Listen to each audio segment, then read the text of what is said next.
What actually is fascia? Spider web of connectivity. This is the tissue that connects jaw to your heel, your diaphragm to your hamstring. So when you pull on one part of the spider web, you are accessing and affecting other parts of your body. Yes, you've had the trauma, but you still have to wake up tomorrow and go to work. We just push it down to keep going where it gets stored and it becomes concrete. When you quiet the mind, and those emotions creep in, don't tell them to go away.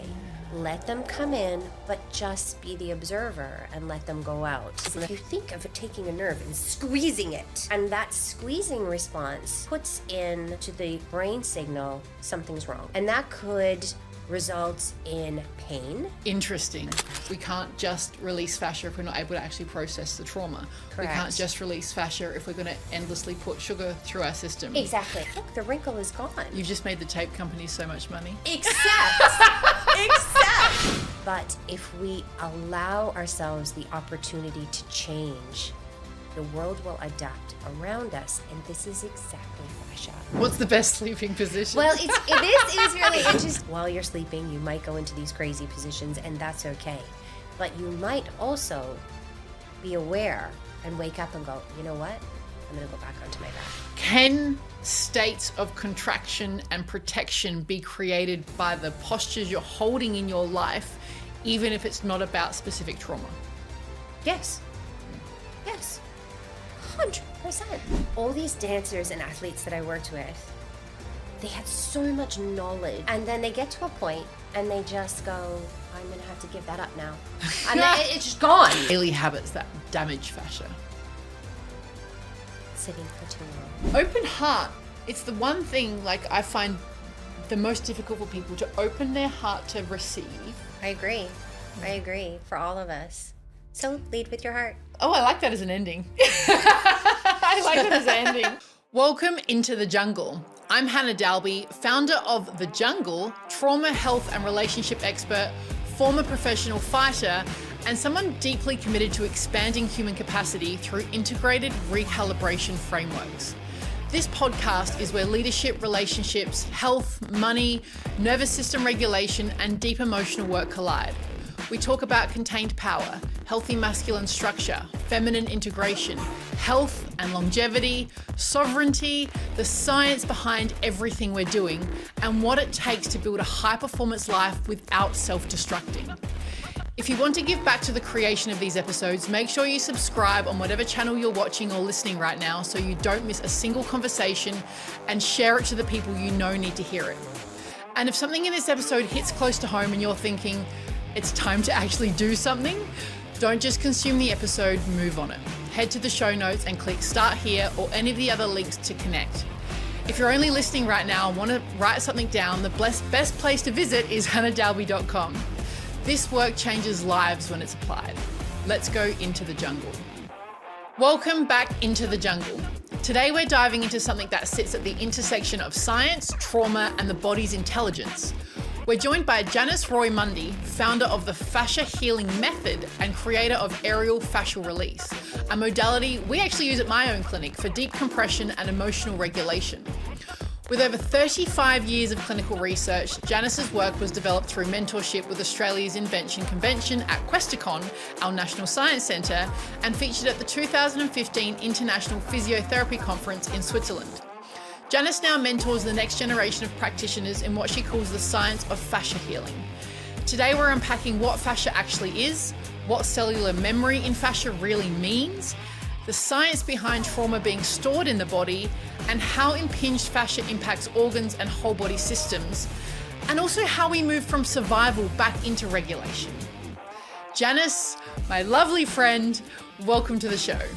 Thank you, Hannah. It's wonderful to be here. Yay! We finally did it. I know. After the beautiful introduction I know I just did give around exactly what all your qualifications are, it's been a very beautiful experience working with you and being treated by you and all of the things. So I'm really appreciative that you're here and we get to do this, because underneath all of the magic, there's some smart brains in there. Oh, I'm excited. I'm excited to share it. And it's true, because I think it's really amazing that not only are you a practitioner, but you've had the experience yourself. And I think that weighs volumes for your clients, for your practice. Yeah. It's great. Okay, well, let's go into the juicy stuff. Can you start with what actually is fascia? What is fascia? So it's really interesting. Fascia is, it hasn't been known for too many decades. We haven't really talked about fascia, especially as a structural organ to the body. But if you think of it as like a spider web of connectivity that encases your entire body. So every organ, every bone, every muscle is encapsulated in this spider-like web. And so this is basically, when we talk about connective tissue, this is the tissue that connects your jaw to your heel, your diaphragm to your hamstring. This is the tissue. So when you pull on one part of the spider web, you are accessing and affecting other parts of your body, which is really interesting. And basically, it's collagen. And if you think of collagen fibers, if you think about it as like a biological superhighway, where your nerve endings and your immune cells and your blood cells are all running through this superhighway. And if you so much as get a crease or an injury or scar tissue surgery, think of that as a traffic jam in this highway. So your body has to rewire and relay the collagen, and that's where it really is long-term and affecting our posture, our emotions, the way that we function. Okay. So tell me how it differs from muscle. So muscles are really interesting. If you think of the body anatomy and you think, and we used to think that the bones held us up and the muscles moved the bones. But we now know that the pressurization of the fascia is really what's sustaining our frames upright. Right. And so that is our framework. And then inside of that is the bone. So if that framework is compromised, you actually feel heavy.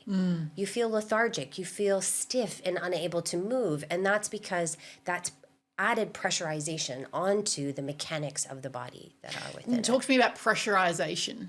Pressurization. So, look, measuring the pressurization of fascia is varied. It's difficult because what we can scientifically do is we can measure the breaking point of fascia. So obviously, like your ITB band is much stronger than fascia that may be laid in the internal abdominal walls, for example.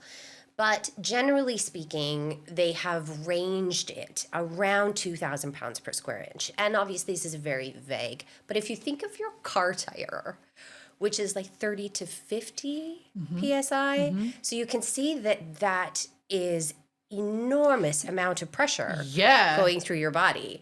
And so compromising that compromises that system. It's incredible. That is incredible. It's incredible. Why has Western medicine forgotten about this or not looked at it over? You know, it's interesting. I think we have been over the last, say, 50 years. It's interesting. When I first did my training, like 25 years ago, they were so excited to tell us that there was, about 50,000 books written about this. But now there's millions. Yeah. But basically, back then, even the only people that studied it were surgeons because they cut through it. Yeah.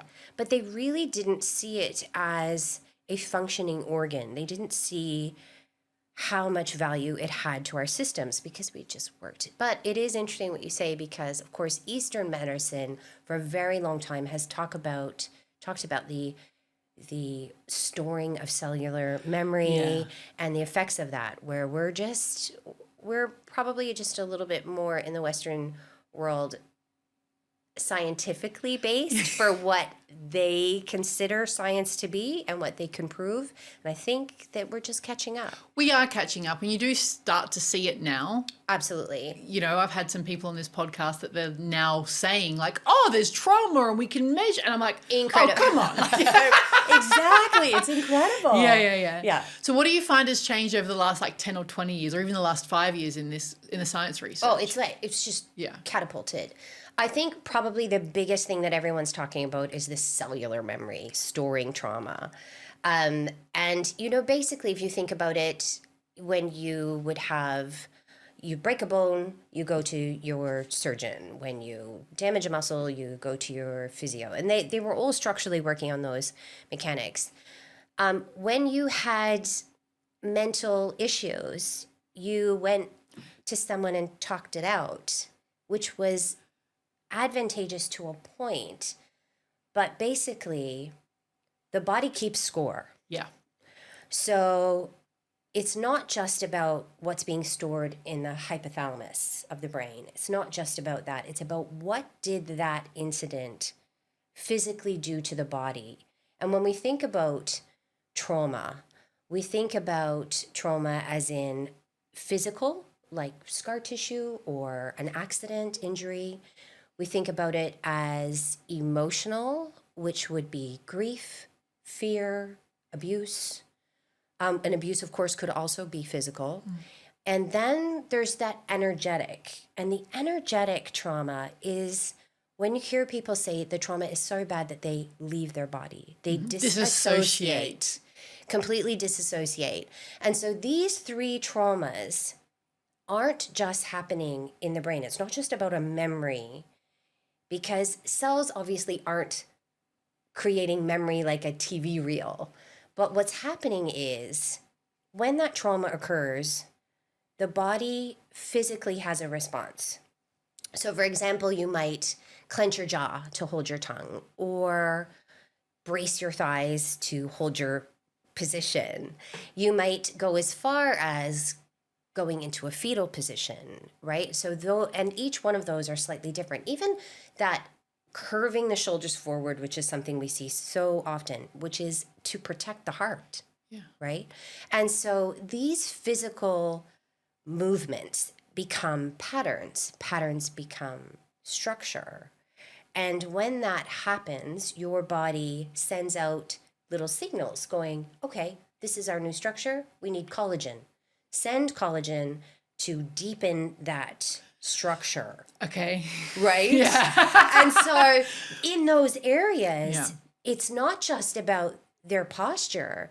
That collagen has become dense and thick and grounded in that new position because it wants to allow you to walk and work and live your life normally in the new structure. And the longer you hold that structure, the more grounded it is and the thicker the collagen becomes. So when we come around and try to reverse that and open up that postural change, that physical movement releases that energy.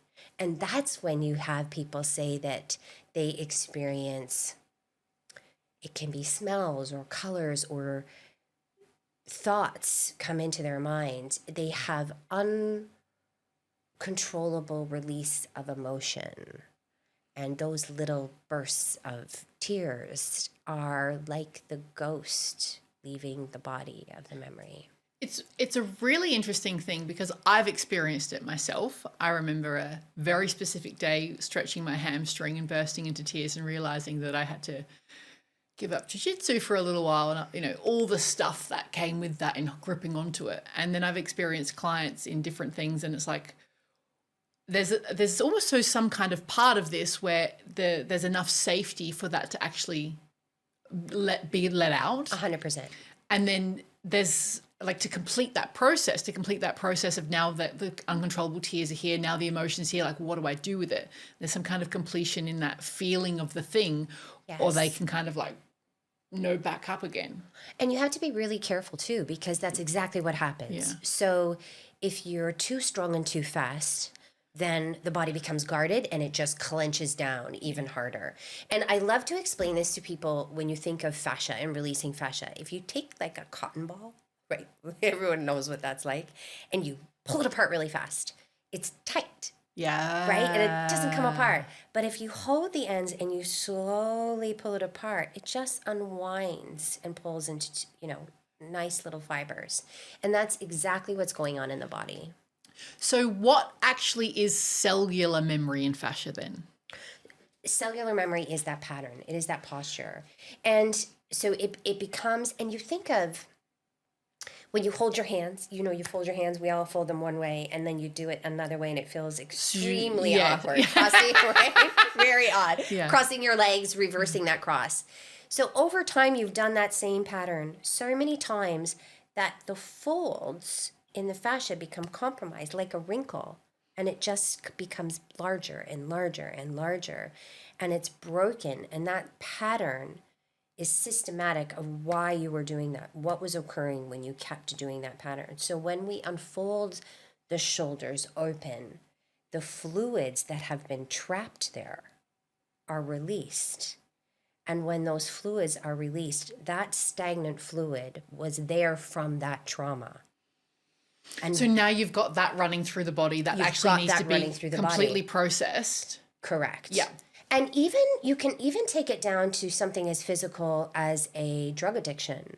Yeah. So that some components of that residual drug is left in that I've seen that. And you open that up and they literally get a euphoric rush from the drug. Yeah.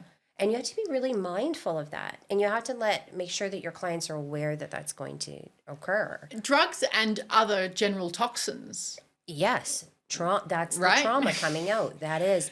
So it's incredibly interesting how those cells hold their memory of trauma.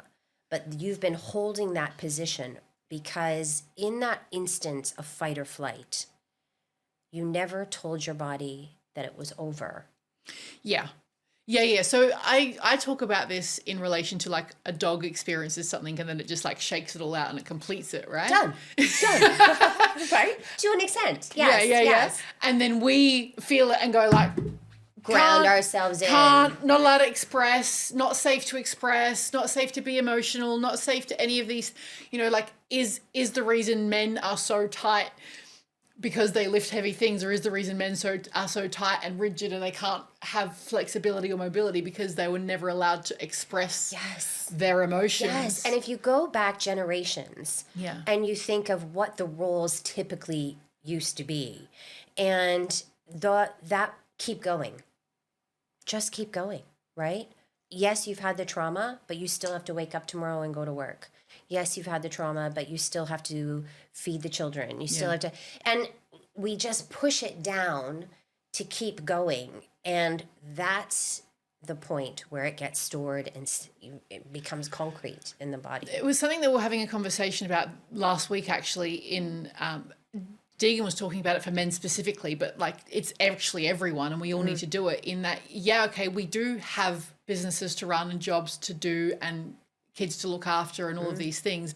So scheduling in time 100% to be able to let this stuff Downtime. Go, to let it out, to fully feel it, to express what needs to be expressed, to find the truth inside of it, what do you actually need? Yes. And if it's not scheduled in, then months go by, years go by, and you're holding on to all of it again. And now you're operating the world from all of this, because it's not just your body doing it, you're now operating from this wound that your body's stuck in. Yes. And it triggered with me when you were saying that, because so often I get people that talk about meditation and how do I meditate, because maybe that's your outlet, whatever it is. And people say, I'm just supposed to blank my mind out. And obviously that is not what's happening. We talk about when you quiet the mind and those emotions creep in, don't tell them to go away. Yeah. Let them come in, but just be the observer and let them go out. And that's part of that processing, but give yourself the time to do that. And you can't have a lifetime of trauma and expect that to be through in. You can't have a lifetime of trauma and expect meditation to be the answer either. No, you need it's like anything. It's like food. Yeah. You can't eat one food, right? You have to have many outlets because you also don't know which is going to be the most effective for you. Yeah. And we talk about this in Aerial Fascial Release, that one of the brilliant things about that, because you can get so much deeper, is when you are in a decompression or a long hold, your muscles are only so strong. They can only hold for so long. So when you reverse the gravitational pull on the body, first of all, it disorientates you. And then second of all, the muscles do start to hold. And anyone that's been in a decompression, you're in there and you're like, oh my God. And then you feel it for a second, you're like, okay, now I've got this. First 2 minutes, I've got this. And then another minute goes by, and then your body melts even more. And you're like, oh, now I've let go. Wait another minute. And there's more release and more release, because the muscles can only hold you for so long. And then as their strength gives out, the true relaxation really happens. Do you know what I find really interesting about that is if you're holding space for me and I'm at your place and I'm in hangs, no worries. I can sit there and let go and let go. I'm at home. No. Isn't that interesting? It's the safety of the space holding. I guarantee it. 100%. And it's you've allocated that time. Yeah. When you're at home, you don't prioritize yourself. I've allocated this time, but I should be doing this. I could be doing that. I don't really want to be here. There's something deeper about it. There's something deeper about it, which is this hurts and I don't want to experience hurt on my own. 100%. 100%. Yeah. And it's we're also competitive in nature. Yeah. So just saying, right? And it's interesting to see. Example, I have a client, we've worked alone a long time and has just started bringing someone in with them. And when they work in tandem, they achieve 10 times the amount, right? There's no complaining. Yeah. Suddenly we're just trying to, do what's being asked of us and show that we can do this. So I do think that accountability does hold a lot in the work. I would also argue that there's an extra nervous system which can hold what's getting released. Again, trust. Yeah. Trust in the person. Be careful about who you choose to come in with. Because you're right. If you choose someone that you don't have that trust with, you just won't do it. Yeah. They'll just come out. It's like the difference between going to some like supermarket massage therapist where you absolutely are letting stuff go, but you don't let it go because you're in a supermarket massage therapist.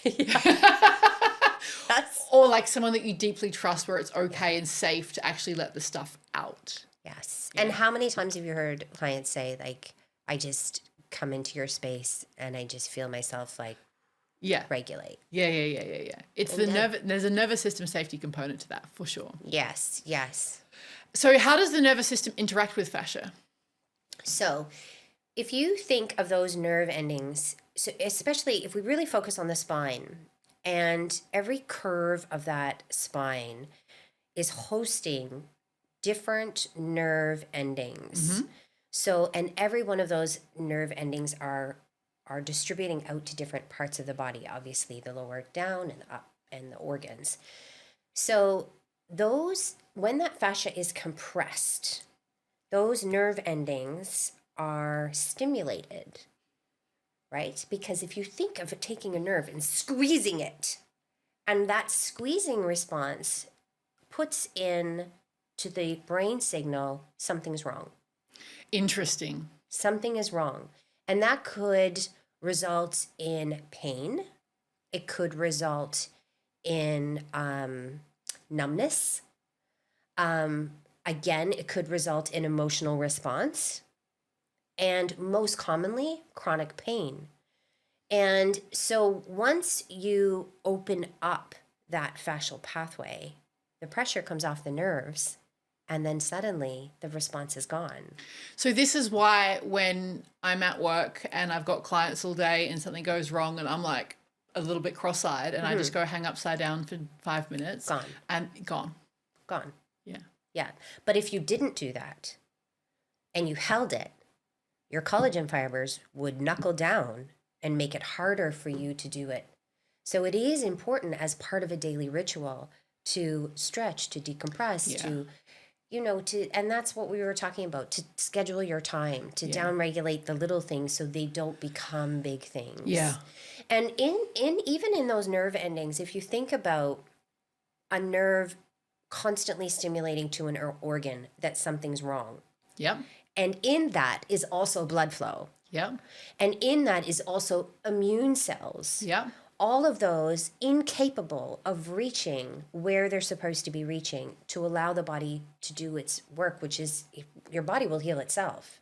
So what you're saying is, let's say someone's got an autoimmune disorder, which as far as I'm concerned, is anger turned inwards, which would be stored in the fascia that's holding those components together. So a process that we could do to reverse autoimmune is to get that fascia to release, process the trauma so it can stay in a new state. Yes. And now the immune cells can operate functionally and healthy. Absolutely. And I mean, obviously there are components of that because we don't know enough about these autoimmune diseases. And it's so interesting because they are just escalating at the moment. And they are showing themselves in a crazy ways of, it's not just nerve responses, but it is a state of disease. And people are being misdiagnosed with other types of neurological diseases that we can't quite pinpoint. Like you can't do a blood test for Parkinson's or for MS, or so they put you in this category of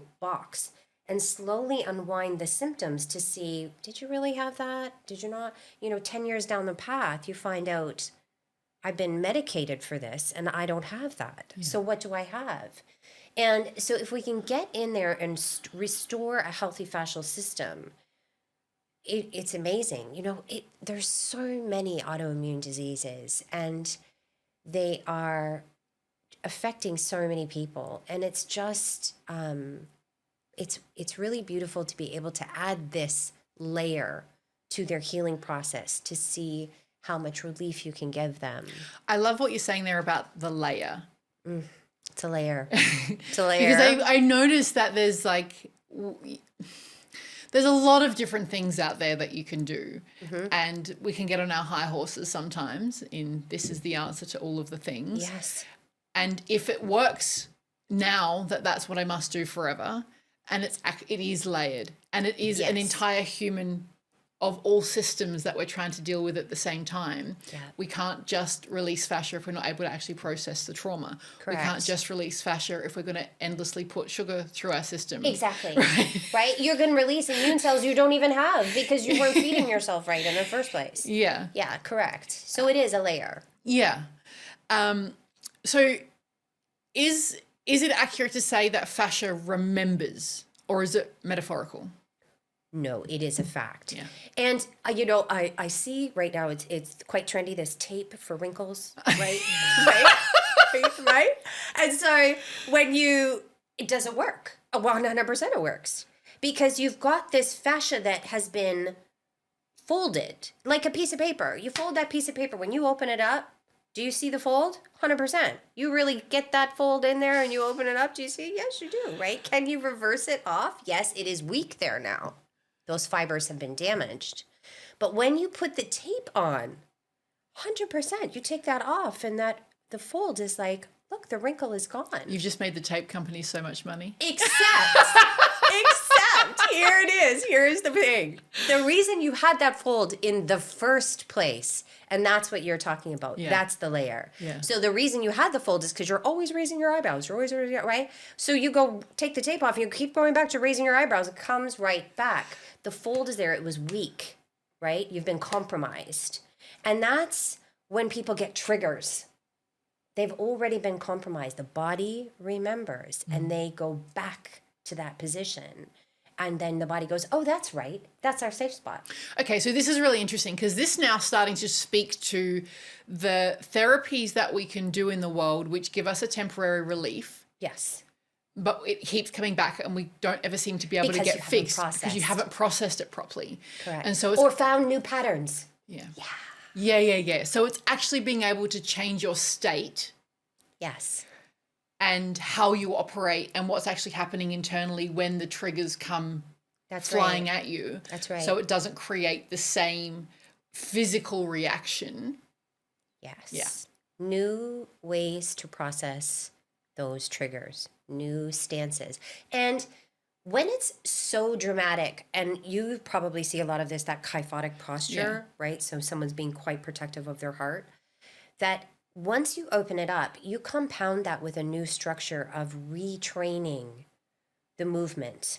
So movement is such an integral part. So once you retrain the movement, it won't crunch back into that position. It will have new muscle tissue and new development and less collagen. So it's not able to structure into that and grip. So now you're speaking to the importance of strength training. Strength, absolutely. Yeah. And it's another layer. It's another layer, right? Yes, Yeah. 100%. So I had this conversation with someone here last week around muscle strength being the foundation for us to be grounded enough to function in the world without collapsing at an emotional level. Yes. Do you agree with that? I 100% agree with that. And we also know too, layering it down, that muscle strength. So every time you like lift a weight, your body goes, oh, that's a new weight to lift. I need to restructure. Yeah. And that's why we can up the load. And part of that restructuring is, okay, now we're lifting heavier weight. My bones need to be denser. So this is a huge factor of people with osteoporosis. And how do we know we need to lift weight, but why is it? And that's the reason.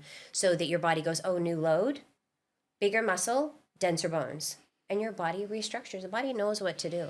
That's really interesting because I have this argument with Scott, our strength coach at the Jungle, all the time around, I want to do 10 minutes of lifting because I'm busy and I want it to be super heavy, and I'll just lift heavier like a couple of times and let my body restructure. Right? Right. Compared to also that I've seen some research around it in that, like, you are right in what you're saying. Yeah. And of course, and I'm sure what his point is too, the layering of that is you need to be warm enough to do that. You need to prevent from injury. Your posture has to be in the right position, right? So you can't just jump in and grab it because you're cold. And when you're cold, as we know, with anything cold, you can snap it, right? And so when it's warmer and it's lubricated. My point is the difference between 4 sets of 10 reps or like just lift really heavy a couple of times and my body will restructure. And that is what the research is telling us now. And especially for women, that rep number is way less than that. Yeah. Way less than that. So more is... I'm glad. I'm going to go rub this in his face later. Right. As long as you're warm, right? But definitely that is what they're telling us. Okay, so what actually happens when the fascia becomes impinged or restricted? Like what is happening in the body. Yeah. So of course your body is smart. It will reroute, right? And so when there's an area that's compromised, that it will try to still, if it can, and it's not too great, it will try to work the fluid around to get to the same area in a different way. Will it be as efficient? No. Will it compromise other areas? Yes. Right? Explain that. Right? And so what happens is, like, if you think about this just beautiful highway again, and, going back to that because it's a really great visual, you get a traffic jam and you go around it. Well, now you're creating diversions into an area that doesn't normally hold that. And that has an effect that affects the next area, the next area, and the next area, which is why, for example, that upper shoulder tension, it starts there, and then it goes to the neck. And then it goes into the lower part, and then you've got headaches, right? And you don't work it. Then it goes into your jaw. Now your jaw is misaligned because fascia is so strong, which we talked about before. Yeah. The fascia can pull the muscle out of alignment. And, you've, I'm sure, heard of people that have cramped so badly that they have tore a muscle off the bone. And what happened there was the tensile pressure of the fascia tore right off the bone. That's insane. Yes. Mm-hmm. And what can actually even happen is, instead of the fascia breaking, if the bone is not strong enough, it can take the bone out. Yes. So it is that important. And, it's so funny because I have said to people that want to keep going, I don't have time for that right now. I'm going to be doing that later. I'm working on something right now. And it's like, okay, keep going, especially injuries with athletes. I know, both of us work with a lot of athletes. And it's like, I've got this injury, but I'm going to keep going. Okay. Because eventually your body will stop you. So, and it's like those little whispers. You have whispers now, but they're going to start screaming soon. So you just keep on going, and then you will collapse eventually. Yeah, the whispers is an interesting thing. And I think that comes back to actually people being able to trust themselves. Yes. And listen to yourself, listen to the intuition. And, we haven't really been trained well how to do that. No, at all. or been given the space to do it. Yeah. We know sometimes, and we just don't know how. Yeah. How do I stop? How do I rest and still get everything done that the world demands of me? Well, that is a loaded question. Yeah. And it's an interesting one, like as someone that helps people get to a place where they can like take the grip off and trust themselves, and what is it that I really want, and how do I have all the things that I want in my life, and how do I own my own authority, Janice? Here we are. Yep. And not like in the process, side benefit is like, oh, I'm starting to heal from all these random chronic pains, and my shoulders are opening up, and pain has gone away, and disease is starting to disappear, and my thyroid's operating properly, and it's all these beautiful things. And like, yes, can we rest and can we take some time for ourselves? And also, I'm like busting out 15-hour days at the moment, right? And like I think it's more what's underneath the drive of it is the drive of it. I know it is. Is the drive of it to appease a parent, to be so successful that you appease a parent, is the drive of it because you can't actually be still, because if I'm still, I have to feel this stuff, and that's very uncomfortable. Or is the drive of it, I'm trying to build something amazing for the world? Oh, all those things. Right? Yes. But at the base of all those things is the exact same thing. And it's interesting because those are so different components, right? And when the baseline of all of it, and this is so hard to talk about with people because the word itself sounds terribly negative. We have just created this world of negativity around the world of ego. Yeah. Right? And that is exactly what is the driving factor. Now, in saying that it's ego, it's like there's always something in it for you. So even when you are in a bad relationship and you say, why don't you go? There's something in it for you. And that fear may, I feel like this, I wouldn't have a roof over my head if I left, right? So you put weight into what you're getting and ignoring the fact that at the baseline it's ego. And when I say ego, it's because at that moment, if you've ever spoken to someone that has been diagnosed with a terminal illness, at that moment, ego's gone. Ego's gone. Does it, if someone, terrible to say, didn't wake up tomorrow morning, as horrible as that is, the world will go on. The jobs will still be done. And it's like the fluid finding another path. Everything will find another way. But we put ourselves in this center of, it has to be me. But if we allow ourselves the opportunity to change, the world will adapt around us. And this is exactly fascia. If we change the fascia, the structure will adapt. So if we change it in a bad way, the structure adapts in a negative way. If we change it in a good way, the structure adapts in a good way. It's the exact same thing. Okay, so this is like, as an example, setting boundaries. Yes. Right? Yeah. And the inability to set boundaries because you're afraid that the world will crumble around you, that people will hate you, that you won't get your needs met, that you won't be liked, that you won't any of these things. And so it's like, I have to operate in this way, and I have to give all of this, and I have to put myself last, or I won't get all of the things done, or I won't have all of my needs met. Yeah. And actually, you're 100% right. You set the boundaries. It's uncomfortable. Oh, yes. Everyone else gets uncomfortable. Because it's different. Because, yes, but there's like what you were saying just then is like the fluid has driven its way to you to get all of their needs met. Yeah. Right? And you set the boundaries, and now it just has to be diverted. People will always get what they need. They'll just find another way. They'll just find another way, and it's not on you to actually hold all of that. And that's so important when you see that sort of toxic relationship, because it's very scary to put that boundary into place. And they, like an addiction, will fight that. Yeah. And they will attack that with any means they can to get that lifeline that they were looking for of assistance in whatever way. But when you hold your boundary strong, they will take that energy elsewhere. Yeah. And it's, or back to themselves and self-resource. if we're lucky, right? If we're lucky, they'll do self-reflection. Yeah. Some will, some won't. Yeah. But yes. Yeah. Yeah. I love that. Okay. Lymph.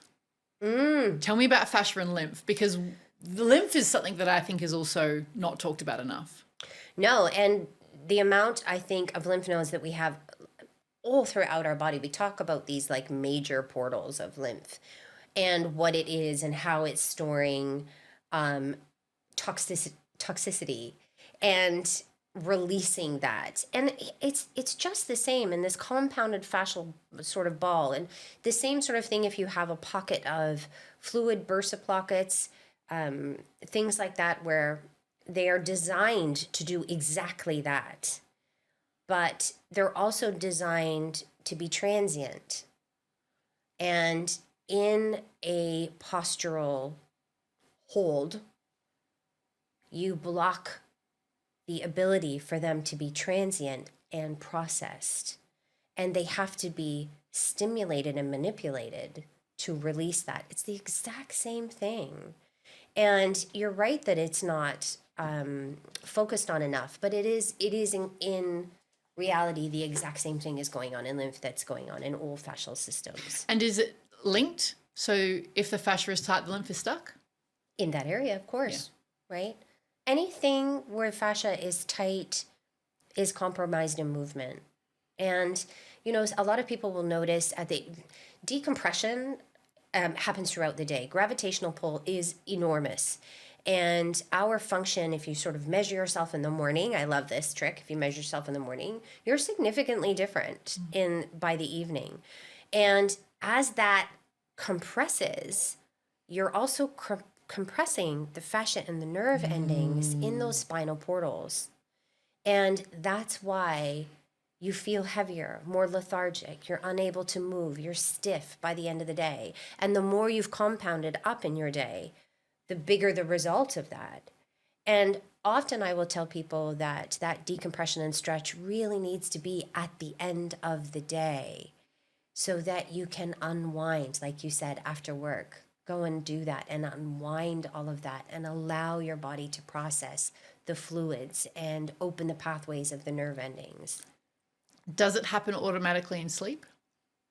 Oh, no. You think of one of the first things I always ask people is, what is your sleep posture, right? And if you think about it, say you go, you just do all this lovely work, you decompress, you do some stretching, you feel good, and then you lay down like this. I feel very comfortable in my fetal position, snuggling into my pillow, and I'm tense, and you know, people clench their jaw when they sleep. The one thing that does happen is a lot of the systems slow down, and that allows the mind to then process, which is why people say in the evening, like 3 o'clock in the morning, I wake up and I'm thinking, I'm processing. Those other systems have allowed you space to do that. So now you're processing, and the result of that is more clenching, more protecting, more jaw, more. So the actual like best practice possible is decompression and stretching before bed. So that what gets released can be processed by the mind while you sleep. While you sleep. Yes, absolutely. In a neutral spinal position. What's the best sleeping position? Well, this is really interesting. So obviously, this is layer 2, right? So what is the surface underneath? Some people like a really hard surface. Some people like the floor. You want to allow your spinal curves to be there. They should be in their natural position. So depending on the posture, so a lot of people will say a pillow under the knees and a pillow under the head, neutral spinal position, no contracting of the neck, is the best posture. But some people's posture, especially in women, they tuck their coccyx, they tuck their pelvis. This is another protective posture. And when you put a pillow under your knees, you're increasing that tuck. So in that regard, they're better off to allow their legs to be fat, they're lengthening through their hamstrings and allowing that curve to happen naturally in the lower back. So you're telling me my fetal position with a pillow between my knees is a protective posture? Yes. Interesting. Yes. And not only that, think about your weight. As you relax and the muscles let go, you are bringing the weight of your shoulders just compressing together. There is no openness of the chest at all. Your organs are squished, right? And so you're literally bringing your shoulders closer to your knees, compressing the space for your lungs and your organs, where you really need to just open that up and allow the fluid to flow and the breath and the oxygen and the blood supply to flow. That's really interesting because I'm like, as you're saying this, I'm thinking back because I'll do both. I'll go into like full, and then sometimes I'll just like, and I want a starfish, right? I'm thinking we need a bigger bed. Yes, and doesn't that feel great? Yeah. Like diagonally across, one dog here, one dog over here, and just like, and now I'm going to track. I'm going to track what my state is on the nights that I end up sleeping like that. What have I great done, idea. right? I love that. I want that feedback. It's a great idea. Yeah. And then maybe even like if it's forced, if you lay in that position forcefully and go, I'm going to sleep like this, what uncomfortability is there? Yes. So sleep is the most important thing. So it's important not to compromise your sleep. So I always say to people, start in that position. You have to train your body to do it. And then with anything, force meets resistance. Yeah. So that is not a good combination. So you want to start in that neutral position. And yes, while you're sleeping, you might go into these crazy positions, and that's okay. But you might also be aware and wake up and go, you know what? I'm going to go back onto my back. But so many people will come to me, I love this, with issues in their shoulders. Yeah, from that sleeping position. And then I'll say to them, which side do you sleep on? Oh, that side. Yeah. I've screwed my collarbone from sleeping in like too much of a...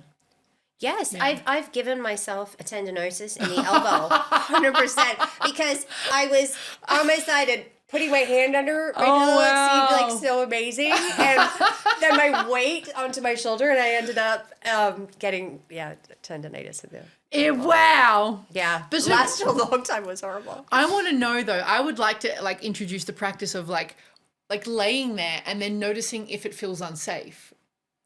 Oh, yes. Right? And this brings us back to weighted blankets. Right? So many people say, but why does that feel good? Because it feels safe. You feel less exposed. Comfort. And of course, yes, you can track this all the way back to prenatal when you are held in a position. And that position, that's why we talk about the fetal position being the ultimate of trauma. When people disassociate and they curl into that ball, they are regressing into that. So I've seen this a lot. I've seen the fetal position happen a lot in aerial sessions. They jump out and it's fetal, and like I can't even look at you, Hannah. I need to just cry right now. And you see people naturally like inside of sitting in a chair.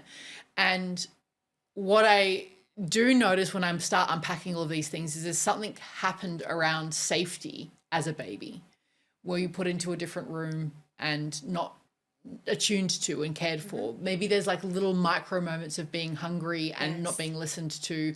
Was there safety? Was the nervous system, like the central nervous system of the household and the parents, safe? Or did it feel like I had to protect myself at that very, very young age? And it starts to produce abandonment wounds and things like this that kind of come up of like, oh, no one's here right now. Or like people are dangerous. Like, you know, there's all sorts of stuff that happens in family dynamics, in people's childhoods. Like, is love safe? What happens when these particular people are around me? What happens when these situations happen? Do I want to protect? Yeah. And you know, it's interesting because when you do those long decompressions and we bring you down into that child's pose, we start to train you that you've allowed the trust to happen. You've allowed your skeletal system and your muscular system to let go. And when we take you out, it's important, of course, you've been upside down, to let your brain know where the ground is. We ground into that child's pose, and it releases that initial, I'm out of it now, don't melt down. Here I am and I'm safe, I'm safe, I'm safe, I'm safe. And you can then take someone and flip them onto their back and open up. And that fight or flight has gone. They're out of the danger. They feel safe. Now let's open up. And that feels amazing. You feel like your hip flexors open up and everything. It's just like you can feel the energy going from head to toe. This is going completely sideways from where I wanted to go, but talk to me about the hip flexors and the trauma that's stored in the hips, because this is big. It is big. Yeah. That's our first contraction. And they're strong. So the quad muscle itself actually holds a lot of emotional stress because you're holding your ground, right? So we clench. There are key areas that we anatomically trigger for obvious release. The jaw is one, and the thighs are another. And that very strong muscle contracts into that hip flexor, protects into your organs, and that's your first response. And it is held in concrete from the time you were being developed, prenatal. So that development is for everyone such a constant battle, right? Because we sit. Yeah. And we're shortening all day long. Not only are we shortening, we're tucking our tailbone, right? So we sit, we tuck our tailbone, we are concreting in that length. We go to stand up, and that opens, but you feel, ooh, and that tucked position that you're doing, because of course you're doing this for hours, like a decompression, you can only hold it for so long. And so you do start to melt in, right? Put a leg up here. Right? And so as we start to melt now in, I'm really like you're focused somewhere else and you're leading into it. But as we go to sort of open that up and open up that pathway, you really you tend to hold on as much as you can. So the pelvic alignment compensates. Yes, I've stood up, but my pelvic alignment is still tucked because I'm still trying to... Which is a contraction. Okay, so answer me this then, in your opinion. Can states of contraction and protection be created by the postures you're holding in your life, even if it's not about specific trauma? Yes. Yes. 100%. Systematic. You know, it's so interesting. I know that my background is classical ballet, right? And if you've ever gone and watched a ballet class, you can see like the movements are so minute, right? They'll just spend hours at the bar doing tandu, out, in, out, right? And these tiny little micro movements done repetitively over time are to condition the body into new structures. And that's how you can sort of, they used to say you could walk into a room and pass or fail, right? They already know how you work because they're looking at you. And that's exactly it. You can see someone's structure. You know how they're responding to life by the structure they're holding. And they didn't even have to have trauma. But interestingly enough, they do go hand in hand, right? So if you're an introvert, you go through life with that posture, and an extrovert's just, here it is, exposing it all. So they didn't actually necessarily go through a trauma. It might have just been their personality trait has developed that way. I would argue that a personality trait that is to go within and not share oneself as they are to the world is still some kind of micro trauma that's happened along the way. Yes, it's a safety development. Yeah. Right? Absolutely. Yeah. And I think when we talk about trauma, I think it's important to say that trauma isn't some gigantic event that's happened. No. It's micro traumas, right? Yes. So then we talk about the difference between post-traumatic stress disorder and complex post-traumatic stress disorder. And whether I want to label it or not is irrelevant. I think we all carry it. And the complex just means that it's happened over so many different micro times that you don't remember a specific trauma. And so it's all these compounding little moments over time. And you're repetitive. And then you like learn a response. You learn a response. And so it's difficult for people sometimes to go, oh, well, I had a great childhood. My parents were loving. What are you talking about? I don't have trauma. And it's like, yeah, sure. And how many times that you may not even really remember, was there a little moment of being shut down? A little moment of, no, you can't speak up and speak your truth, and no, you can't ask for what you need, and you didn't feel chosen or needed. Your family didn't accept you. It was hard. Structure and order was put into some kind of toxic way. Like all these random little things can happen. And then we dismiss our needs and we dismiss what's actually true for us. And I think the end goal is, yeah, we can work through all of these things, but what is happening inside of you? What is your truth? What do you want? How would you actually like to be seen by the world if you weren't scared of it, if you were accepted, if you were seen, heard, and validated in who you actually are? Yes. And then does all of this introversion start to occur? Right. Yeah. Yeah. Yeah. And I understand the nature of it. I like to spend time with myself to re-energize, and spending time with other people energizes me. Yeah, they may be a type of personality, but I don't want to be seen. That comes from somewhere. That's 100%. Yeah, it is. It's really interesting. And, I know that, there's, again, all of these layers, and some people will take that into an energetic field of, a soul coming into this universe and what they carried before they got here, and then how they're processing it. It's really interesting. And especially when you talk to different people, you work with different people that have different outlooks on life and what their beliefs are. So their beliefs then attribute to where they are now. Yes. Right? And I think that's interesting. I always say to people when I'm asking them about their life or trauma, that everyone's worst trauma is the worst trauma. There's no scale. Yeah. There's no scale, right? And obviously people can go through absolutely horrific things, and that's that complex, that you were. But the bar just keeps, this has been my worst trauma. This has been my worst trauma. And it just regulates the other traumas. But your worst trauma is equal to someone else's worst trauma. No matter what that is. No matter what it is. Yeah, people experience things in very different ways depending on all of that stuff. All right, talk to me about how the fascia affects the organs, and then how that can turn into disease. So I'd like to think of it as like stagnation. So we're going back to that fluid, that compressed nerve endings, the blood flow, the immune cells, all of that gets compromised.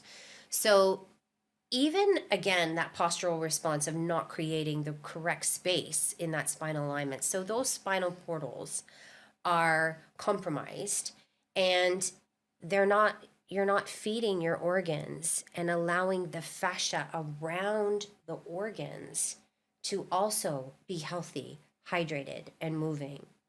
And so when something is stagnant, like water, what happens to it? Bacteria grows. Right? And so that disease sets in, and it could be chronic pain, or it could be damaged cells.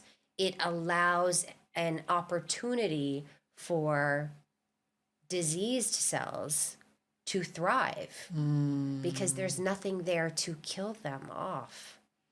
And that's how we damage our organs. So you're saying that the nothing else to kill them off is what's actually running through our system to heal itself all of the time, but it can't make it. It can't make it there, right? There's no stimulation. And that web that's so tight in one area is now pulling everything else out of alignment. And when it's pulling, suddenly your organs aren't even sitting the way that they're supposed to. And maybe you've had things removed. You have things removed. Now you have scar tissue. Now you have blocked pathways, and you have realignment of the internal cavity. So all of those things play a role in what's happening. And those nerve endings, interestingly enough, each vertebrae houses the nerves to different organ systems. And you can find and track back disease into that spinal portal and focus on that And that will aid the recovery of that area like to the best traditional we can. Chinese medicine energy points. Correct. All those. Yeah. They knew it. They've known this for a very long time. Yeah. Yeah. Yeah. Okay, so do you notice or what's your thought process around specific types of trauma relating to different body parts?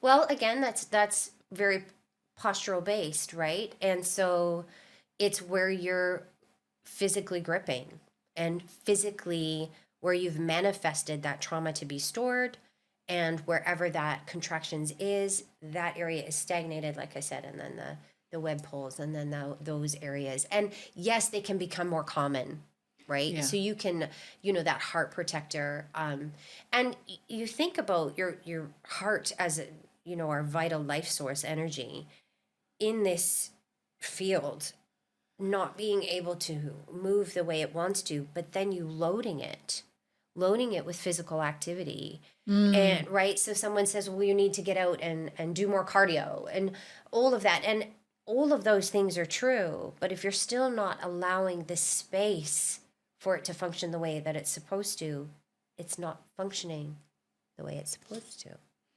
So you're saying that rather than me go out for a run, I should spend some time on a block open here and my cardio capacity will increase? Well, if you open on a block, your cardio system will be in a better capacity to handle the run. There you go. So you do. You Yeah, need yeah, both. yeah, right? yeah. You need both. And that's why it's such an intricate and important part of everyday life. Everyone needs to focus on their fascial system. Everyone's being affected by it. So to be really selfish, tell me about, because I think you've spoken to me about this before, specifically my calf muscles and fascia around my calf muscles. Which is like... Yeah.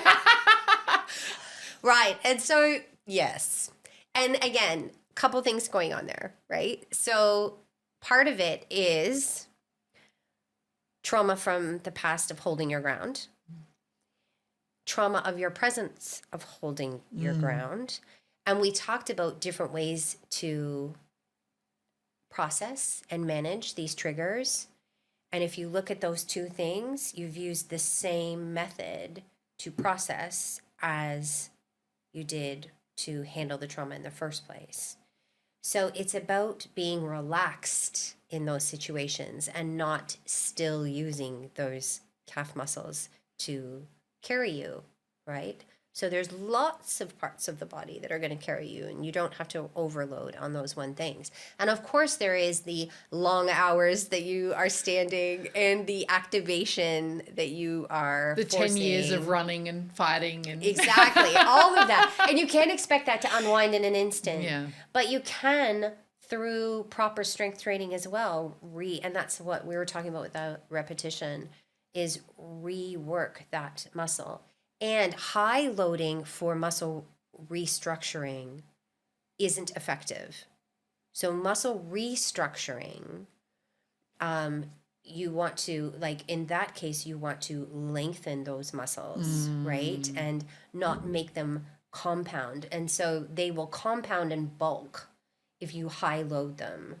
But if you low load them at all and do a slow, small repetition movement, it will start to function in a different way and relay with longer fibers. Which is why I'm stuck, because I'm bored with those things. Everyone is, right? If only, how many people tell me they go to their they'll say, I went to my physio and they gave me band exercises. I'm like, they are so effective, right? They are so effective. Yes, Yeah. and that is that. And they're like, no, but I just want to lift the weight. Yes, I know, but if you don't do those band exercises, you're not going to heal. I mean, and it comes right back down to competition, being still, all of these. Well, I'm not winning anything by doing these band exercises. I'm not hitting some PBs today. I'm not getting any dopamine for my ego. Like, yes, exactly. Like, this could not be more boring, right?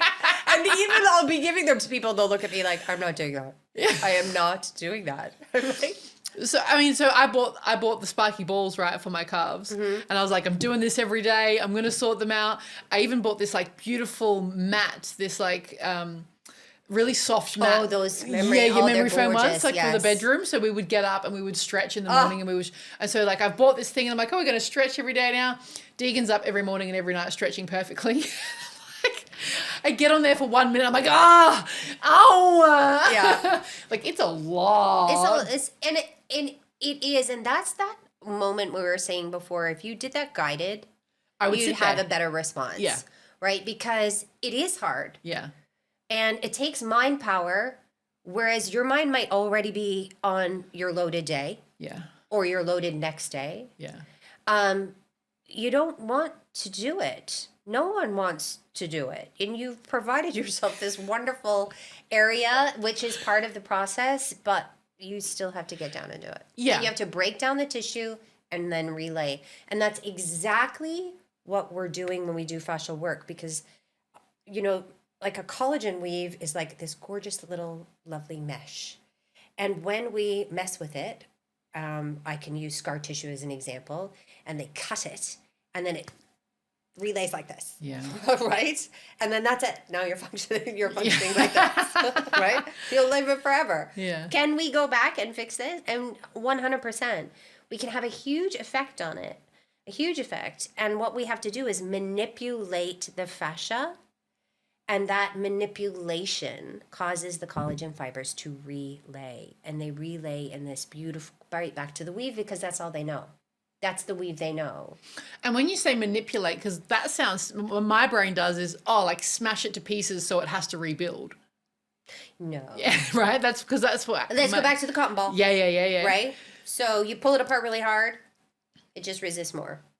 So it's gentle manipulation, right? It's gentle manipulation. Okay, so when I see people stretching and they're like stretching to their absolute maximum capacity and they're shaking, is that now a good thing, or is that now too much and we're going to cause more? So maximum capacity and shaking, two different things going on there. But maximum, that yield point, we call it that yield, that kind of sweet spot before you could break. Yeah. Right? So are you getting much there effect? Arguably, not really, because in order to be there, you're in force. And now you're in nervous systems going, oh my God. Exactly. Yeah. And force causes resistance. Yeah. Now, in saying that, of course, we have PNF stretching, right? And so PNF stretching is when you go into a stretch and we put on force and you counter force it. Yes. So you're countering, not into the stretch to the yield point, but counter forcing. And that pressurization, like anything, when you pressurize, like if we were both holding an elastic band and we let it go, you let go and they go and go further, right? So that's a different type. And I have really found there are effects with all different types of limbering. The question is how long and what will last over time. And it is that gentle pulling apart of stretching through relaxation that has the long-term effects. So for people listening, it's like start at a place where there's a little bit of uncomfortability and allow yourself to relax into it and relax into it and relax into it. You must be relaxed. If you're like forcing and holding and stressing, no, right? You need to be, and in saying that too, you have to be really, really careful of people that are hypermobile. Yeah, I've seen that. Right? So because once you're hypermobile, a lot of times we're confusing that with flexibility, which it is not. So what we're looking at is range of motion in their joint. It has nothing to do with the fascial system and elongating through that. So you just have to be very, very mindful when you're working with someone with hypermobility, because if you align them properly, like sometimes you'll think, oh my gosh, their hips, they can just go anywhere. But when you align them into a properly structured hamstring stretch, they might be quite tight. Yeah. Right? So it's about creating strength in their joint and flexibility on the fascial system. That's a very complex and delicate combination. Yeah. And again, coming back to like the importance of having someone hold space and take you through these things, right? And being trained properly. And being trained properly. Being trained properly. I think that's what makes me so nervous when people are hypermobile, because they appear to have this amazing range, and then people load that range, and that should never be loaded. That's those small micro movements, small. Back to the bands. Tell me about the shaking. What's happening in the shaking? Yeah, so shaking is your muscle trying to hang on, right? And so I'm going to give you an example. So you ask someone to do a wall sit. This is easy, right? So you go into a wall sit, it's uncomfortable, right? And they'll do it for as long as they can, and then they'll come out of it, right? And they'll say, yeah, I did my very best today, right? I'm like, did ya? Because I didn't see any shaking, right? Because what would happen is if they gave their all, what would happen is eventually the muscle just can't hold out any longer. And when the muscle starts to let go, you'll see the tremor happening. The heel will start to vibrate into the ground. Whereas it's going, I can't, stress. I could be injured. I'm not able to hold this position that you've asked me to hold. This is my stress response. Please come out of it. But before that happened, your brain was going, I'm not sure, I'm very uncomfortable, you better come out, right? So you've got all these layers going on in the body. And as you know, a lot of people will give up early. Brain, stop, I'm uncomfortable. Well, you've got to maybe move past that, and that's that trust.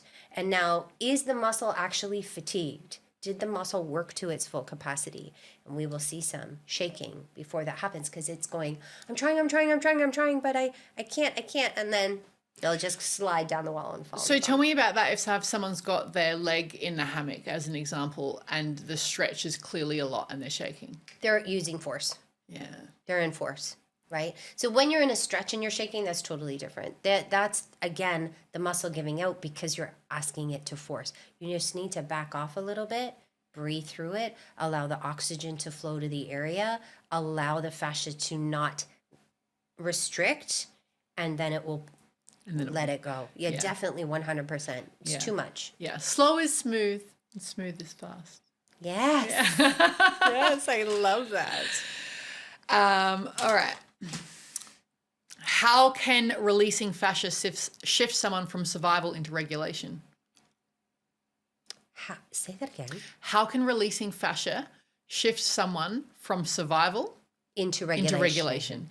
So when you're in survival mode, that fight or flight, that's that tensile contraction. When you release fascia, you're imposing relaxation. And when you impose relaxation, the trust walls come down, the fluid flows, the nerves aren't impinged. When all that happens, your body self-regulates. That's what's happening, is finally your body is allowed to let go of that cellular memory of why you were holding that, and allows you to let your body systematically repair itself.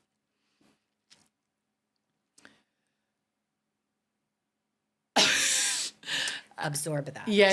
Right? Yeah. No, I get it. And so what I'm thinking about is, like, as a tool, let's say like couples in conflict and one of them super dysregulated, is like, go and stretch. Like, go and spend some time to regulate and come out of survival. Or if there's like a big something that happens at work and something's put you into a state of survival, can we just go and release fascia to put us back into regulation? So can we physically release it? Yeah. You have to be on board. Yeah.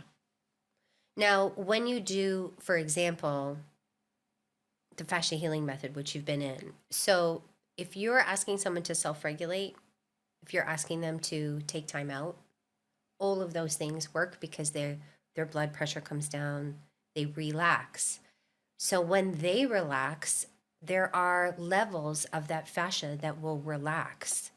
But when we're talking about deep-seated tensile fascia, they aren't able to do that themselves, not quickly, and not if they've never had this skill set.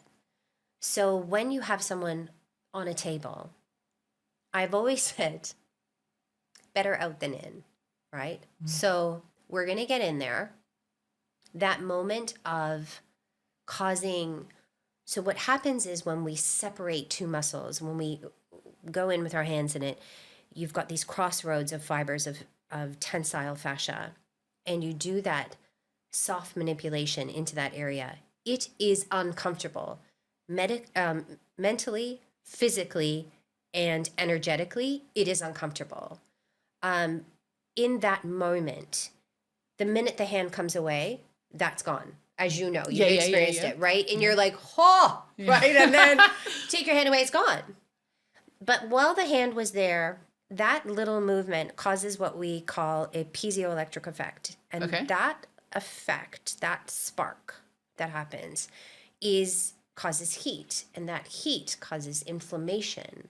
Inside the body, inflammation occurs like a vacuum, right? So as that opens up, well, it has to open up. It's pulling the fluid out of the surrounding tissue into the fascial pathway. And over that next period of time of 24, 36 hours, right, that continues to open. And then the muscles are working independently instead of glued and stiff together. And repetitive behavior will bring it back. So it is, again, that layering process. But that's why sometimes when you were saying in a conflict situation, that person needs to go self-regulate. Well, they can only do that so much themselves. And that's why we have these methods to help someone unlock them. And especially when you work with children, I remember early on in my practice having this young girl that I foolishly did not, she came from this beautiful family, and I foolishly did not think that she could possibly have had that trauma. So I didn't think about it, and I went hard and released the fascia. And she had been through some very serious trauma, and she had found someone that had tried to take their own life. And they sent her to, they did all the right things, sent her to try and talk about it. She didn't have the vocabulary to talk. They tried many different kinds of therapy, but that had been stored in her fascia. And when I released that, her mother said that she took the entire week off school, and she cried for an entire week. And then she came back, which I was surprised about, because they didn't really know what was happening. When she came back and we did it again, and she was fine. And I see this girl probably every 6 months, and her mom said her whole life changed in that moment. Like, her grades went up. She became social. She started interacting with people and with family, and they didn't even notice how much it had affected her. And you think if that person had grown up to be an adult and never been able to release that, what would she be like in her relationships? Well, I would like to credit the mother for letting her stay home and cry. Oh, as I said, they came from a beautiful family. That's what shocked me. So, I mean, I don't think that you were foolish in that at all. I mean, maybe you got accidentally lucky. What it was, I'll tell you what I was foolish in, is I didn't give the trigger warning. Yeah. Which, of course, I learned very quickly on, because I did not appreciate the depths of the effect of releasing stored trauma. I didn't really probably believe it until I experienced it myself to that level. Yeah. I think it's really important, and that there needs to be some containment, like expression that this can happen, and the safety. And this is kind of an ethical thing that I'm starting to talk about as well, of the containment after. Is it safe for them to go home and process? What does their life look like? Yes. Is someone going to take care of them? Are they resourced enough to actually process this? I mean, which is why we do it in the way that we do it in my clinic, is like, yeah, you can do this, and we'll get some stuff out, but straight into session to help you process it. And I've even had to tell clients, like, be careful with the foam roller at home, because if I can't hold you over the weekend and you've released all, because I know there's so much in there. Yes. You know her. Yes. Because I too gave her, and I said to her, I've got a great stretch for you, but I can't let you do it at home. Yeah. There's just too much there. We'll do it together when next time you're in. This is the most important thing of what we're doing, is like, don't just let it all out on yourself, especially if there's lots of stuff there. If you're like, I've spent your whole life like this, like, there is going to be a lot in there, and it needs to be contained, and there probably needs to be some kind of what happens after this? How do we process And this? we need to talk about that. Yeah. And as practitioners too, and you've probably heard me say it, one of the first things I always say is, what's the rest of your day like? Yeah, yeah, yeah. What did you have on today? Yeah. Before we start work. Yeah. How deep are we going to go here? Yeah. And then, of course, you start and the tears start to come up, or the shaking, or even you can have this response when the histamines are coming out, and you'll get this kind of like chicken skin will come up, like little prickles everywhere, and your body will turn red, and you'll see these people, like you barely touch them, they have these welts, and that's the histamines coming out of their body. And you see that happening, you need to gauge how much you're going to let go. Where are the histamines stored that's coming out of their body? The histamines are stored exactly in the fascia through that. Why? Why are they stored? Yeah. Well, they're only stored if it's compromised. Otherwise, they're passing through. So when it's so histamines are naturally running through the body anyway.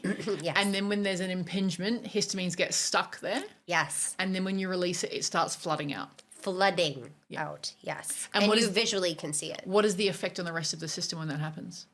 Well, now your body has to process. Yeah. Right? Which is why when you visually see that, you need to slow down. Yeah. You need to give a greater pause, hold more space, and you need to check in. Yeah. Right? What is going to be happening here? Yeah. What is going to be happening? And it's a relationship, because I have a gentleman, and he is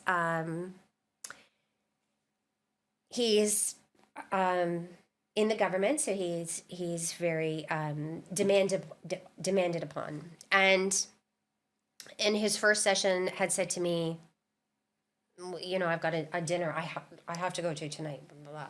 And I was like, all right, okay. And it's about being kind to yourself. These are the responses you might see.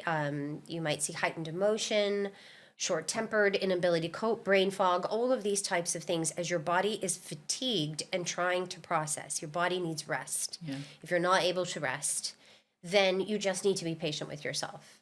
Literally looked at me like, are you for real? Like, are you actually for real?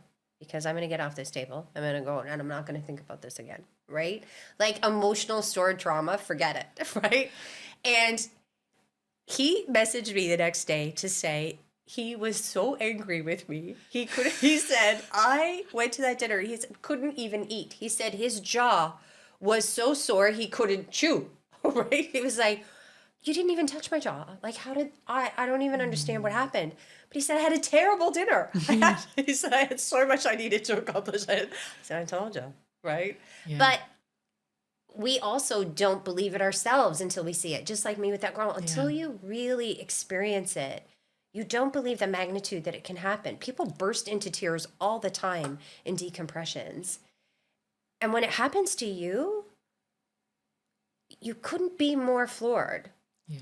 Right? You just couldn't be, we trained this girl not a couple years ago, and if she watches this, she'll know who I'm talking about, but she's a paramedic, and she had been through obvious trauma, and she was young, but she's also super fit, super resilient, amazing outgoing personality, great structural family. I've known her for a long time, and she had shared slightly what had happened in her early years, but she thought she was okay. And we were doing training, so she had been doing a lot of work, and she went to open up her chest in a rib hang. That's all it took. Oh, wow. That's all it, and she'd been doing it this whole time, but she'd been able to hang on with her muscular structure until she was exhausted and did it, and it opened, and it flooded. She couldn't catch her breath. It was frightening to her.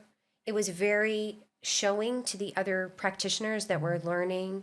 She went and created a safe space for herself. People went and sat with her, and then gave her time. And later, I have this beautiful image of her at the after party eating like this. So beautiful. And she said, like, I heard what you said. I saw other people experience it, but she said, I never thought that would be me. And she said the minute it came out, she said she coughed at first and it just burst out of her. And I think that's what is so hard to believe, that energy is in, and like a ghost, it just comes out. Yeah. Yeah. I mean, I've seen it in the most unlikely, for me, unlikely scenarios, like the toughest men. Oh. The toughest men.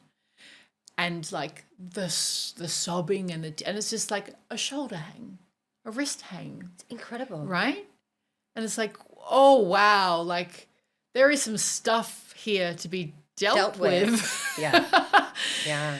It's incredible. It's so exciting. It's so exciting when you see that. It's exciting to the point of we can actually really help this person process. Yeah. That's exciting. I'd like to make a point around like when people think they have the awareness of their trauma and the stuff that's happened to them, but they can't seem to get past it. Is this now something that they could go and do to actually release it from the body? Yes, because it's deeper. Yeah. It's deeper. You can only get in so deep. And they're really trying to mentally process it. And that's brilliant. And they probably have. But the body keeps score. Yeah. I mean, I've seen it the flip as well. One of my clients came in chronic pain, so many painkillers, like everything about him was broken. And we didn't do any fascial stuff. He just didn't have time in what we were doing. And yet just doing the emotional stuff is like, it's all gone. All the pain is gone. And somehow the fascia has sorted itself out. And another client of mine who I do just on Zoom, I watch her in session. She's an athlete, so she's very aware of her body. And she'll be like, yeah, no, I can feel that in my scapula, or I can feel that in my lower back, right? And then we start like just really sitting with the feeling and letting it speak what it wants to say. And she'll just feel it unwind. And all right, that's complete. It's incredible. That's actually really beautiful. Yeah. I love working with people that are really anatomically connected. Yeah.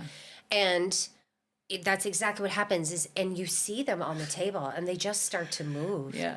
And that is that recalibration of systematics. Yes. It's beautiful. Yeah. Because otherwise it's sort of happening behind the scenes. But they will process it so much faster when they have the ability to let that out and let that go. Yeah. Yeah, I love that. Okay, so tell me about Aerial Fascial Release. Yes. As your method, which... Yes. So I actually came up with, so as you probably know, I started with, when we were at our wellness center and I was doing this fascia healing method. So the fascia healing method without the aerials came first? Came first. Interesting. Yes. So, and I had been trained in other therapies and I had studied fascial kinetics. Instantly, it was just a little bit structurally, everyone's a little bit different. I think what did it was the demographic that I work with. So they wanted to be fixed faster on the spot, pain relief now. They wanted the deeper first. They didn't want to break down the layers. Just hit me, Mack truck me, right? Like, let's get it out. And I also have scoliosis. And for myself, if I seek out body work, and it can be any type of body work, and they only are targeting certain areas of the body, I end up worse off because the web is connected everywhere. And I need to be completely released because you have nowhere idea where these fascial kind of telephone wires are connecting. So I can't come to say to you, well, just my feet and my calves today, Janice, it won't work. No. Yeah. No, because your feet and your calves are attached to everything else, right? And I can tell if the spine has realigned once I get down to the toes, right? So it's really, really interesting. So right away I adapted and I started, and I was really lucky to go. I went to California. There's this huge dance program. There's, like 500 kids in each room learning from these great choreographers, and they were dropping like flies, right? And so I was working on so many bodies so fast, and I really quickly started to adapt to that. I always worked with athletes and always like full-time dancers. So those type of well-developed kind of machine-like bodies. And then what happened was I opened up. I was trying to create a space, and in the interim, I opened up on the main street because this space became available. And I had never considered opening up to the general public. I'd never worked with the general public before. And I was blown away. I don't even know how it happened, but it's just like the floodgates opened, and I don't know where these people were coming from. But I, in that sense of ego, was working. We ran over 40 classes a week. Plus, I was doing easy 45 clients. Yeah, that's a lot. It was 7 days a week, and I had little kids, right? Like, I didn't even see the light of day some days. It was insanity. And I just had to develop a way that I could treat en masse faster.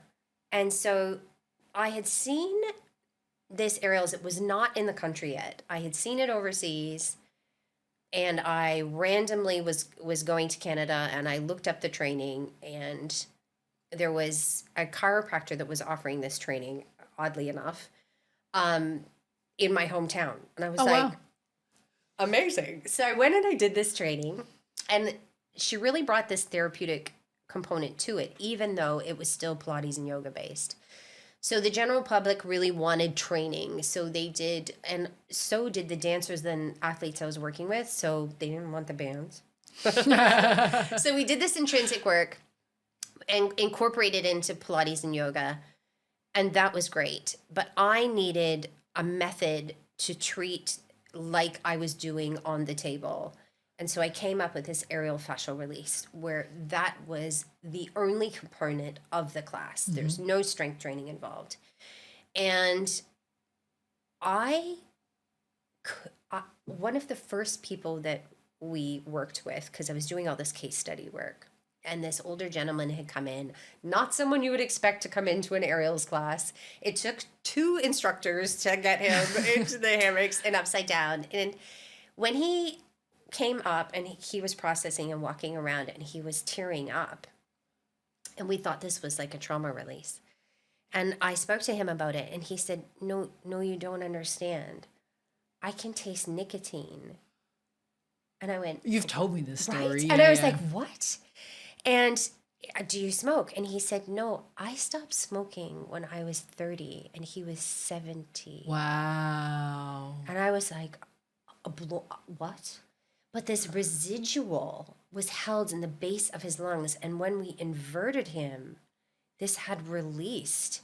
He couldn't believe it. I was confused. I could not. I research, right?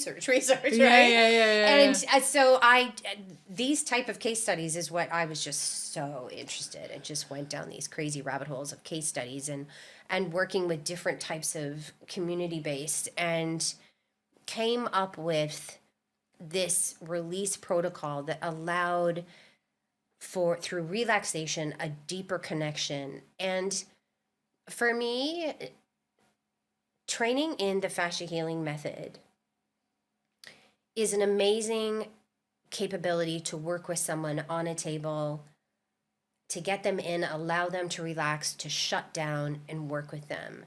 To extend it into aerial fascial release, for the practitioner, that allows them, with those 2 trainings, to open a wellness center.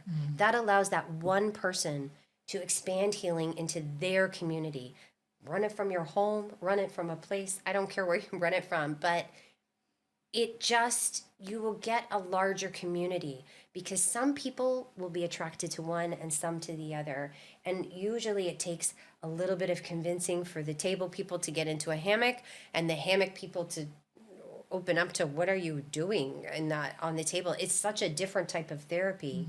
And why are you allowing me space and pauses? And I'm working on their back, and they just will tell me they just got an electric shock that went down to their foot, and I might be, on an arm, and they're feeling it in their ear. And they start to feel the connection of this web, and it's education. It's amazing. And so it just kind of all works together, and it's just a beautiful component. For myself, I think one of the things that attracted me the most was, and this is a really funny sidestep, but all these dancers and athletes that I worked with, they had so much knowledge, like yourself, on body work. They had worked on their own body. They'd had tons of various body work done to them. It's amazing what their knowledge base is. And then they get to a point and they just go, okay, I'm going to have to give that up now and go and become this or that, and it's just gone, right? And that passion and that fire and that knowledge is gone. That creativity, that artistry is gone. And I think because I was so young when I started the work that I was like, what do you mean you're stopping? Like, that's wonderful. But what about all of this? Like, I'm such a believer of when you transition, stand on your own shoulders. Yeah. And all of that hours and years of work that people put in, and then they don't use that into their next field. And so this allowed me to say, you know what? You're already a healer. You've been healing yourself this whole time. What about taking this skill on? And suddenly the creativity in the aerials, right? All of that just kind of fills their cup, and each one of them blossoms into this amazing person and brings more to the table in such a different way. And for me, that's my high, right?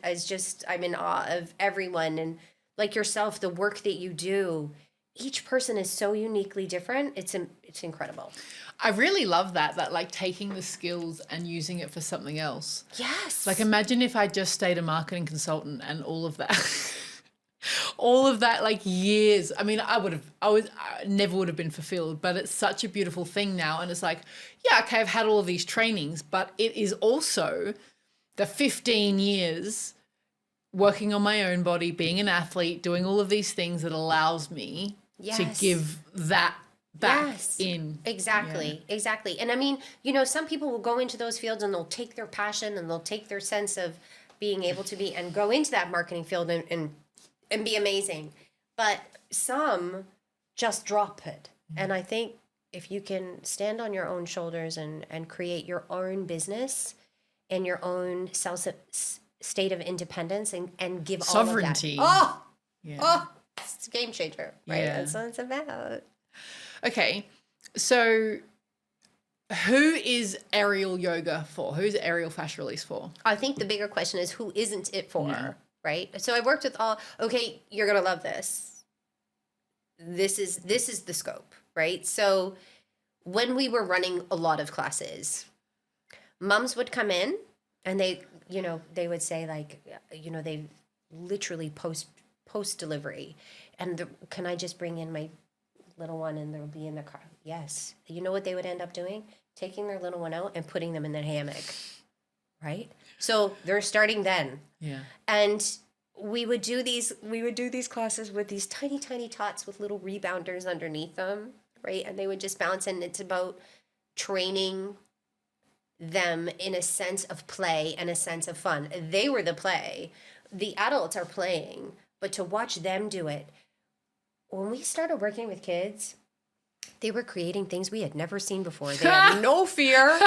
They were just like, oh, you mean this? Yeah. Right?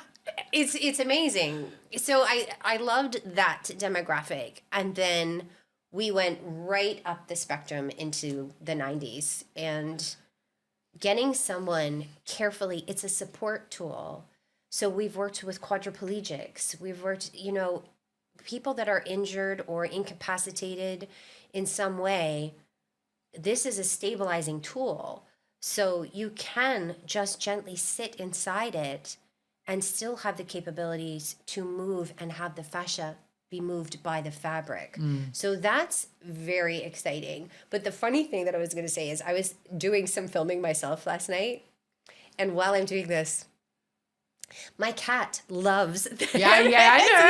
Right? And we were there, and the table was next to the hammock, and he just enters into the room like he owns the place and jumps up and then crawls into the hammock. And I'm trying to film in his little head, right? So, and I think, as crazy as that sounds, that it's also very comforting.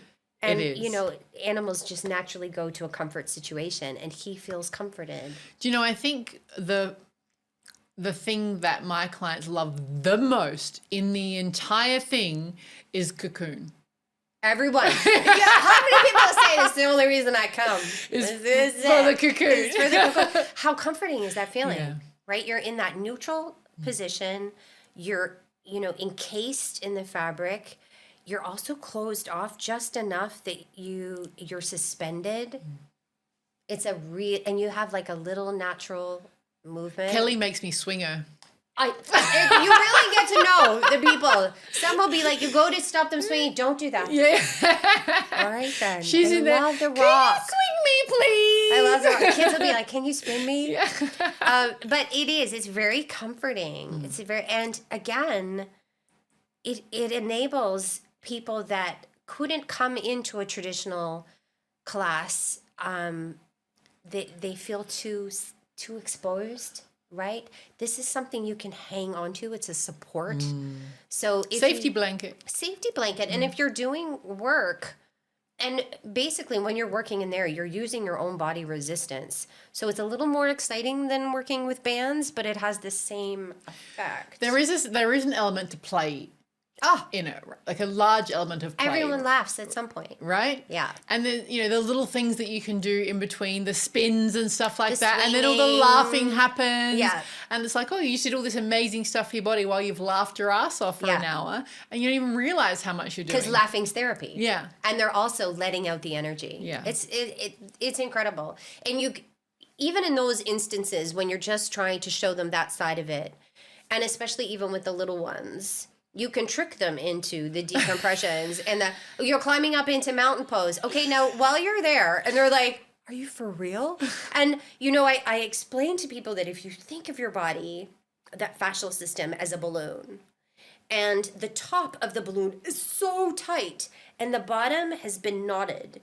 And when you step into that hammock and you're pressurizing the bottom knot of your feet, the most horrendous thing you can do. Right? Yes. Yeah. I think the first time I put you in it, you were just like, stop it, right? No one will do this. And you have to, because of course, once the tension's gone, it's gone.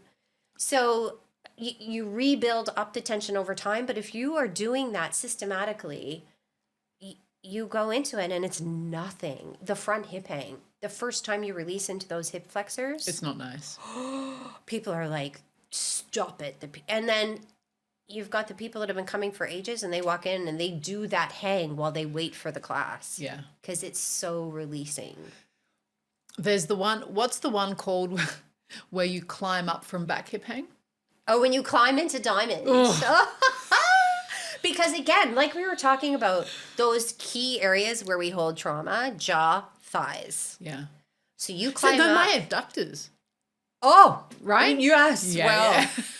you know, it's similar to like a cold plunge where you go in, the highest inflammation point is Yes. the point that feels Yeah, it. yeah. So when you climb up, you're feeling it there because that is your Yeah.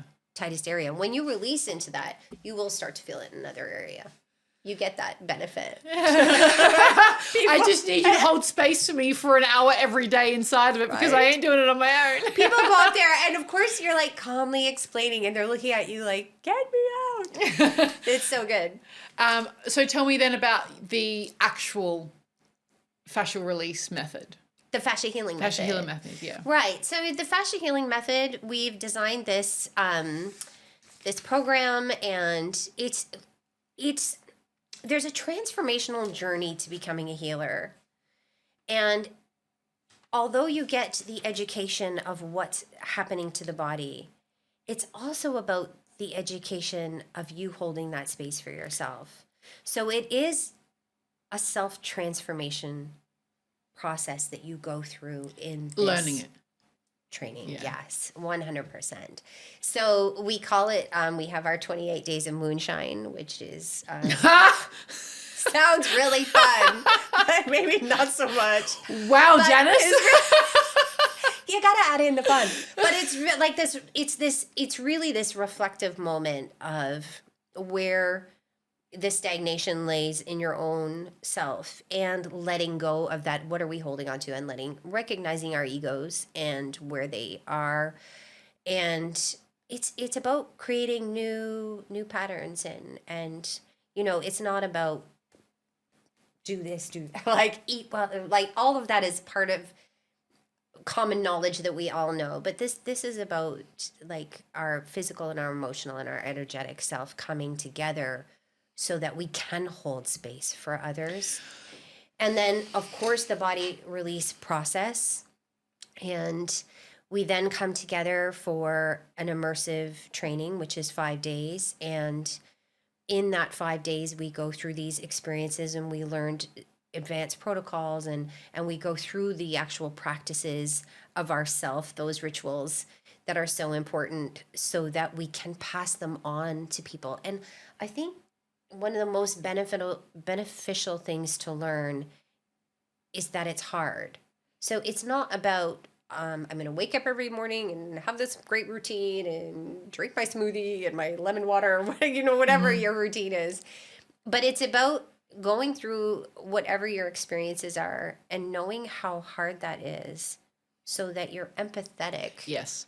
As you work with your people. I love that you're doing that, because it's the same thing when I'm teaching people to do what I do. I won't let them come anywhere near the training until they've been through 3 months of it themselves. There's a very minimum. You have to experience it. There's a very minimum. Yes. And then you have to keep showing up every week because you need to know how bad it can get. Yes. And that's part of it, because you're being treated all the time in this immersive experience. Yeah. And so everything is coming out. Yeah. And you have to have this space of vulnerability, whether you want it or not. That's what happens. So I think that that's a really beautiful process. I love watching people evolve into becoming that type of healer. And, their journey continues to evolve. But in that 5 days is remarkable. And then through that, we also do other approaches. So we experience the aerial fascial release. So people that want to take on that as well, they can do that training. So that's like a 3-day, that's completely hands-on training. No experience needed. You can just jump right into that, because that is always an add-on to the practice of what you're doing. We talk about, stretches that affect our fascia in the same way, and all of kinesiotaping that affects the fascia in the same. All of those things are little tools in your toolbox to help all the people in your community. And you're running these trainings all year? We do, yes. So you can start at any time, and we do the immersive experiences a few times a year. We do them here and we do them in Canada. And I know, just in case you want to have a little trip overseas. I do. You want to join us there, have that experience. And it's about taking yourself out of that comfort zone so that you can immerse yourself in this and really, take on board. When you come out of that, you're ready to go. So I think a lot of times when you do trainings, you're sort of like, oh no, what do I do? And we also have this extended sort of business training. So it's a support network after you've done the training. Beautiful. To make sure that you achieve your goals. And I think you touched on before about that I used to work with as a mentor to this invention convention that was run at Questacon. And it was an amazing program where they went all around Australia and found these young innovators. And then they brought them together for a week for young, like high school kids, for an all expense paid immersion experience. And they brought us in as mentors to learn how to develop a business structure, learn about intellectual property, learn how to base yourself for a business. Because it's one thing to have a modality, it's another whole experience to actually have a business and make it sustainable for you. So we provide all of that. So that's amazing. Yeah, well, It's what's needed, right? Yeah. You don't want to be left. I know I've been through the experience, so you want to know that you feel confident enough to move forward when you come out of it. Otherwise, why are you doing the training? Yeah. Yeah. Yeah. I mean, I actually seen someone, another thing, one of my clients wants to get into kind of body work and watch something that she wants to be trained in. And when I was reading about it and seeing all the business support at the end, I'm like, this is what people need to do when they're teaching modalities. Otherwise, you've got 1,000 people in the world that are got the certificate, and how And are then they don't do anything with it. And some people, that's their goal. Yeah. Some people do go through the training and they just really want to work with people in their family. Yeah. That's great. And they might sit for that while. They might do more, they might not. But that's part of the process where we learn, and we also keep checking in to see if their goals adapt through the process, because sometimes They get it's excited. confidence. and as they adapt, we want to make sure that we are there to support them with that. And we do weekly webinars, so everyone comes in together, and we're constantly checking in. So you don't sign up to this program and you're just left to your own accords. We are checking in with you every single week. Even if you're like, look, I've got this coming on, I'm not going to be checking in for a month. That's fine. Yeah. That's life, right? But we are going to recheck in with you to get you back on the ball, keep you going, right? So Okay. Well, we'll put links in show notes for great. you to That'd access. be amazing. Yes. All right. So starting from now, if someone's listening to this, how could they start caring for their own fascia? Oh, on their own or with going and seeking on their own. Out? So if, you know what, it can start as easy, like you said, it's moving. Move in a new way. Take on something interesting. So yes, getting out and walking and increasing your circulation and anything like that.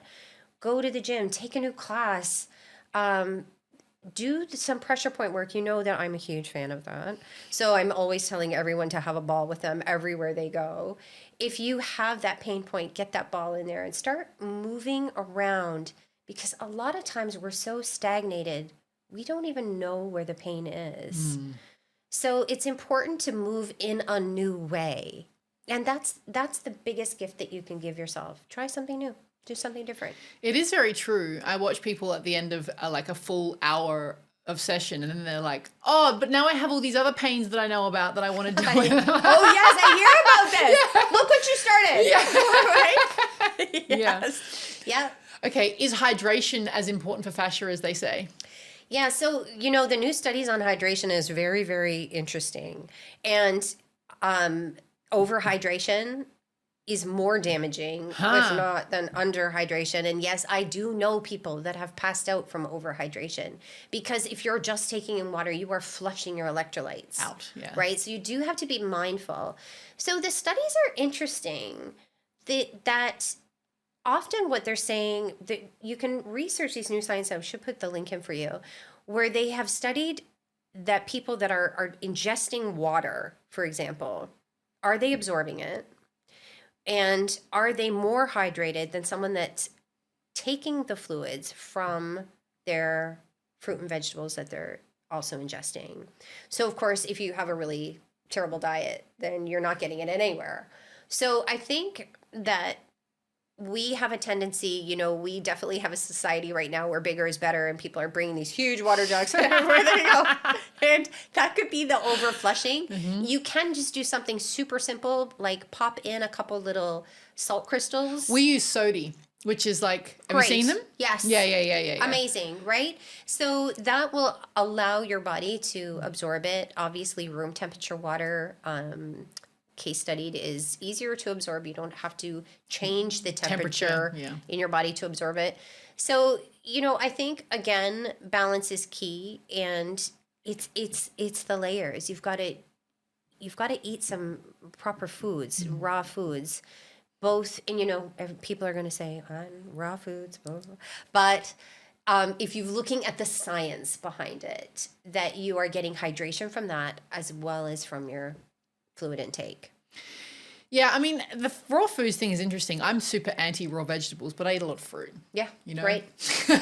Right. And for all sorts of reasons, which has nothing to do with what we're talking about today. Yeah. But I think there is something to do with the salt and the minerals and stuff like that. Like if Exactly. you're not having those things. And steamed vegetables, you're still getting the hydration Yeah. from that, right? 100%. Yeah. So if you're not a raw, then steam it up. Don't kill it before you don't overcook it. That's the only thing. Now there's nothing left. Nothing left in it. But absolutely, whatever floats your boat. Like everybody, I always say, you do you. What's right for you, and you can find case studies to support just about anything.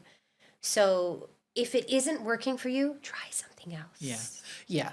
You can find case study support to support just about anything. And 100%. it is personal. And there's probably the reason why there's case studies for everything is it's Yes. individual. And intent. Yes. Intent is everything. Yeah. Right? And we talk about that a lot in our training, and that is why Reiki is so effective energetically, because it's the intent of the movement. So we have to be present and intent in what we're doing and in our food choices and in our movement. So what's some daily habits that damage fascia? Sitting for too long. Should we stand up? Stretch that out a little bit. So they say, like really, this is what I advise my clients. And I have a few, this particular profession sits a lot. Sorry to all the solicitors out there, but they do very long hours. There's lots of them, but in my small clientele base, because I'm mostly training now, so I have a very small base, they sit a lot. And that stagnation in the hip flexors is causing all sorts of trauma, lower back pain, sciatic pain, right? We're displacing our spine. You need to get up and move. So it's every 30 minutes.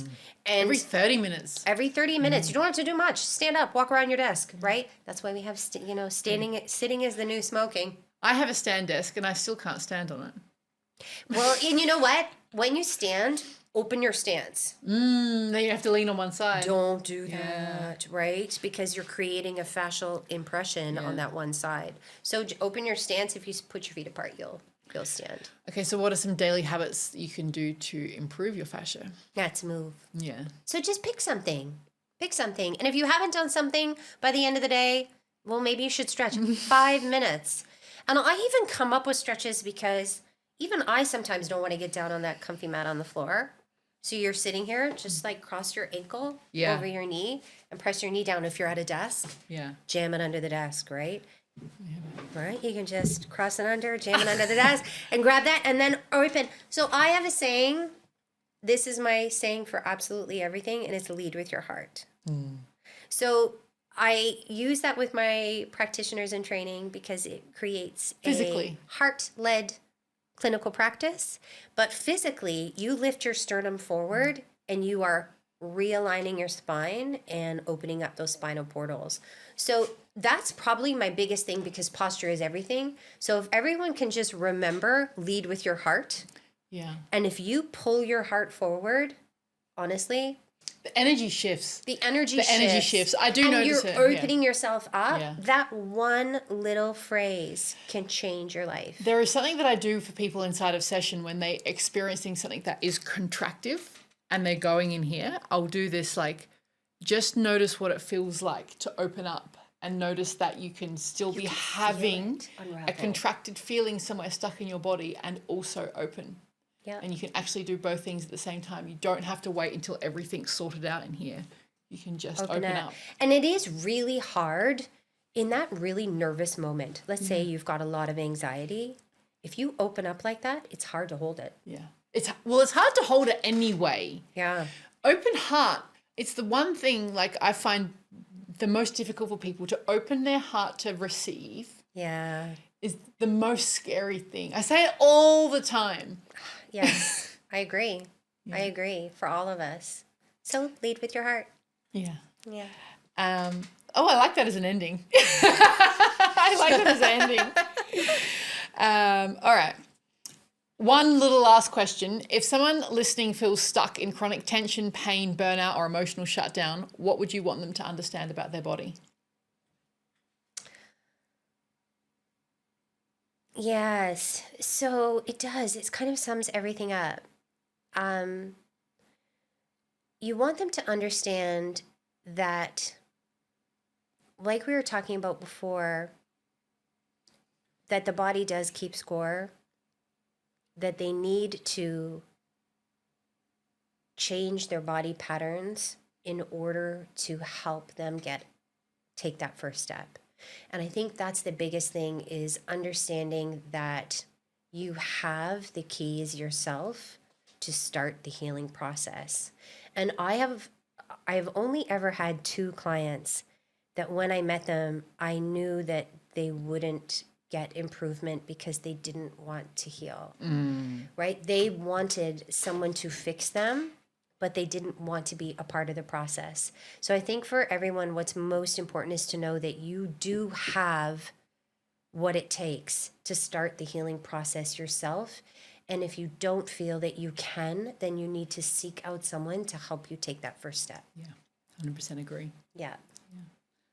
That's it. Beautiful. Thank you so much, Janice. Thank you, Hannah. We might have to do this again. Yes, I think there's lots more to unravel and explore Yeah, here. But thank you for You're the very time welcome. and space.